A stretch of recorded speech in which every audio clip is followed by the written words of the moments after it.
નમસ્તે દર્શક મિત્રો, આપણે આજે દર્શન કરીશું ધારી આવેલા ખોડિયારમાંના, જ્યાં શત્રુંજય નદી છે અને ખોડિયાર ડેમ છે.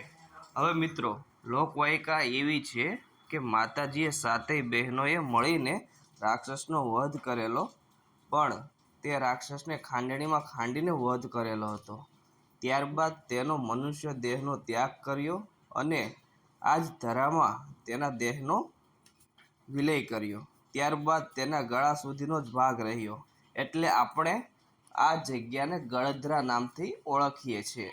અને આના પહેલાં આ જગ્યાને કળીપા તરીકે ઓળખાતી હતી અને અહીંયા ગળધરામાં ખોડિયારમાં પ્રગટ થયા હતા અને અહીંયા તેનું પ્રાગટ્ય સ્થાનનું મંદિર પણ આવેલું છે, તમે જોઈ શકો છો દર્શક મિત્રો.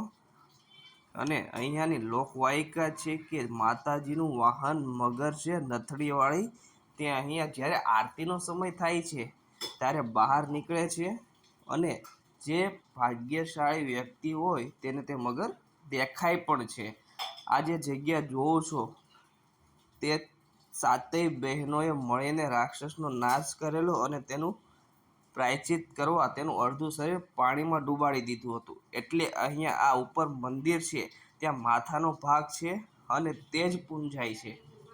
તમે જોઈ શકો છો મિત્રો, માતાજીના આરતીનો સમય સવારે 6 વાગ્યા થાય છે અને સાંજે 6:30 થી 8 વાગ્યા સુધીમાં થાય છે. અને તમારે પ્રસાદી લેવી તો પણ અહીંયા તમે લઈ શકો છો. આ ખોડિયાર માતાજીનું મંદિર ધારી ગામ ગળધરા આવેલું છે.